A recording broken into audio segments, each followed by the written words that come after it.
अमेरिकेचे राष्ट्राध्यक्ष Donald Trump यांनी बुधवारी भारतावर 26% कर लावण्याची घोषणा केली।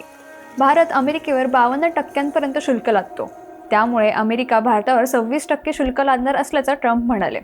सर्व आयात केलेल्या उत्पादनांवर 10% शुल्क लादणार असून 60 देशांवर अतिरिक्त कर लादणार असल्याचंही त्यांनी सांगितलंय। अमेरिकन भारतीय उत्पादनांवर परस्पर शुल्क लादल्याने कृषी, केमिकल्स, वैद्यकीय उपकरणं, इलेक्ट्रिकल आणि मशिनरीसह अनेक महत्त्वाच्या क्षेत्रातील वस्तूंवर परिणाम होऊ शकतो। पण सर्वाधिक परिणाम होईल तो भारताच्या IT सेक्टरवर, असं सांगितलं जातंय। भारतावर इथल्या IT सेक्टरवर काय परिणाम होणार, नोकऱ्या जातील का, या प्रश्नांची उत्तरे जाणून घेऊयात या व्हिडिओमधून। नमस्कार, मी आहे तन्वी आणि तुम्ही आहात आपल्या ऑन मीडिया चॅनलवर। ट्रम्प प्रशासनाच्या या निर्णयामुळे उलटा परिणाम होईल आणि शेवटी अमेरिकेच्याच अर्थव्यवस्थेचं नुकसान होईल असं राजन यांना वाटतंय। शुल्क लागू केल्याने अमेरिकन ग्राहकांसाठीच्या वस्तूच्या किमती वाढतील, ज्यामुळे मागणी कमी होईल आणि आर्थिक विकासावर परिणाम होईल असं रघुराम राजन यांनी सांगितलंय। आता याचा अर्थव्यवस्थेवर संभाव्य परिणाम होईल तो म्हणजे कसा, तर निर्यातीतील घट।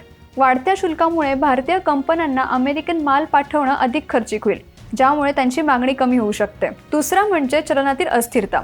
अमेरिकेसोबत वाढत्या व्यापार तणावामुळे भारतीय रुपया कमकुवत होऊ शकतो, आयातीवर परिणाम होऊ शकतो आणि महागाई वाढू शकते। तिसरा म्हणजे गुंतवणुकीचा अभाव। वाढता व्यापार तणावामुळे जागतिक गुंतवणूकदार भारतात गुंतवणूक करण्यापासून प्रवृत्त होऊ शकतात, ज्याचा परिणाम भारतीय शेअर बाजारावर होऊ शकतो। आणि चौथा म्हणजे व्यापार युद्धाचा धोका। जागतिक व्यापार युद्ध सुरू झाल्यास भारतीय अर्थव्यवस्थेत अस्थिरता वाढू शकते, असा इशारा तज्ज्ञांनी दिलेला आहे। आता या टॅरिफमुळे भारताच्या GDPतील 31 अब्ज डॉलर इतक्या रकमेचा तोटा होऊ शकतो। हा तोटा एकूण GDPच्या अंदाजे 0.72%। भारतातील IT सेक्टरसाठी अमेरिका ही सर्वात मोठी निर्यात बाजारपेठ आहे, पण याचा परिणाम असा होईल की भारतातील IT क्षेत्रात मोठी मंदी येऊन बेरोजगारीची कुऱ्हाड कोसळू शकते। IT उद्योजक राकेश नायक यांनी सोशल मीडियावर पोस्ट केली की जर ट्रम्प यांनी भारतातून सॉफ्टवेअर आयातीवर शुल्क लागू केले तर आमच्याकडे भारतातील सर्व कर्मचाऱ्यांना कामावरून काढण्याशिवाय दुसरा पर्याय राहणार नाही। आमच्या 16 वर्षाच्या इतिहासातील ही पहिलीच टाळेबंदी असेल, म्हणजेच येणारा काळ अवघड आहे असं दिसतंय। मागील वर्षी 2024 मध्ये एकट्या बँगलोरमध्ये 50,000हून अधिक IT कर्मचाऱ्यांना कामावरून काढून टाकण्यात आले होते।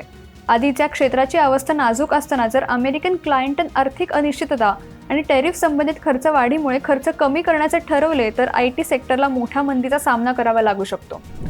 तुम्हाला काय वाटतंय, ट्रम्प यांच्या निर्णयामुळे IT मधील नोकऱ्या जाऊ शकतात का? तुमचं उत्तर कमेंट करून नक्की सांगा आणि आपल्या ऑन मीडिया YouTube चॅनलला सबस्क्राईब करायला विसरू नका।